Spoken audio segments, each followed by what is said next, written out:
Bonjour à tous, nous vous parlons aujourd'hui de la collection complète des ouvrages médicaux anciens et contemporains. Alors le Gui Jin Yin Tong Dangguan, la collection complète des ouvrages médicaux anciens et contemporains, est un recueil médical encyclopédique incluant plus de 390 œuvres médicales et textes classiques confucéens sur la philosophie, l'histoire et la littérature.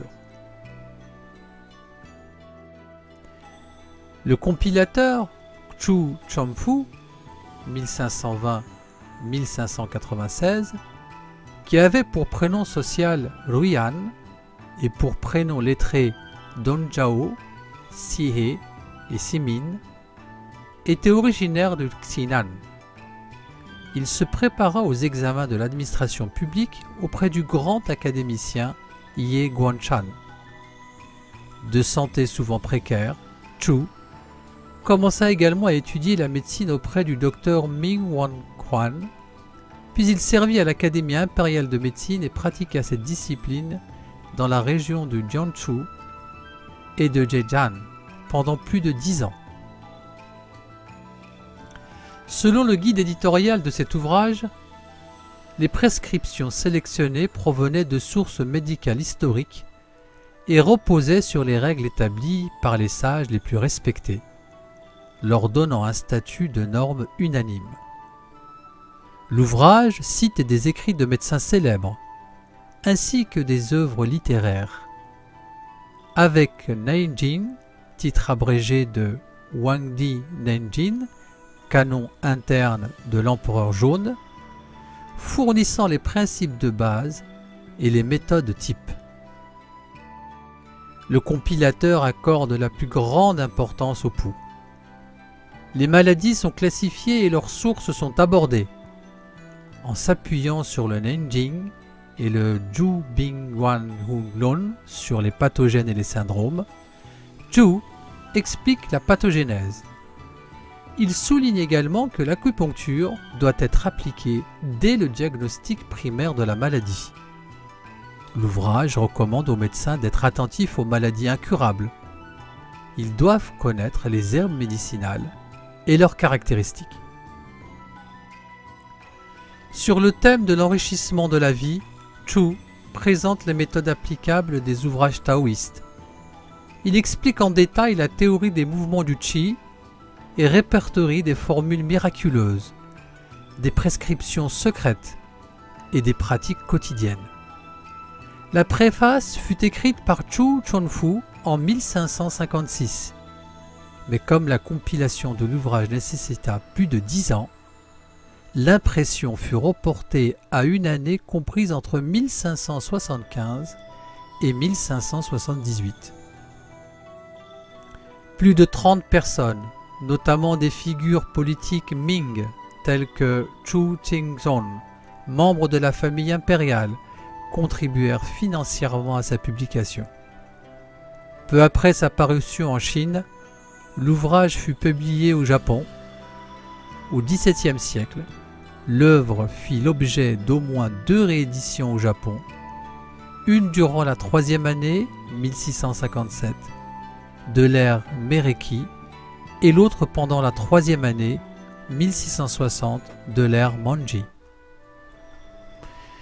Pour rester toujours dans la démarche de l'acupuncture, voici le manuel illustré des points d'acupuncture sur une statue de bronze avec des annotations supplémentaires. Wang Weiyi, 987-1067, médecin de l'Académie Anling, compila cet ouvrage sur ordre impérial en 1026 à Bianjing, aujourd'hui Kaifeng, dans la province du Henan. Le texte fut également inscrit sur 2 grandes stèles afin d'en réaliser des copies.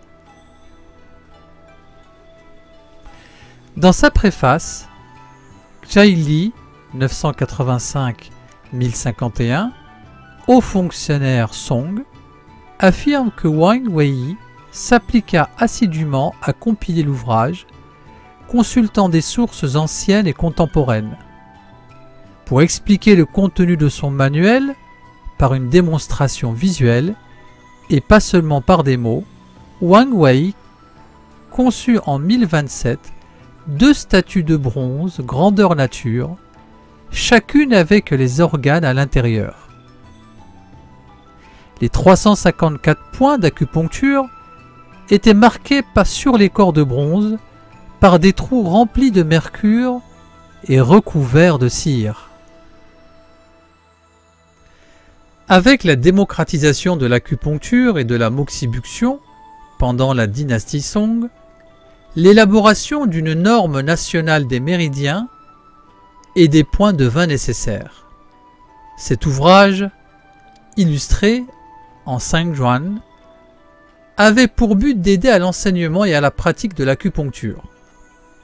Il indique les trajectoires standardisées des 12 méridiens principaux, les vaisseaux et les points le long des méridiens. Ce livre contient également des images des canaux principaux et collatéraux des mains et des pieds, des instructions permettant d'éviter les erreurs en acupuncture et des explications sur chaque point situé le long des 12 méridiens. En outre, il fournit différentes techniques en fonction des 4 saisons, des 5 éléments fondamentaux et des méthodes de respiration. Le texte utilise fréquemment un dialogue sous forme de questions-réponses entre l'empereur jaune et le dieu du tonnerre.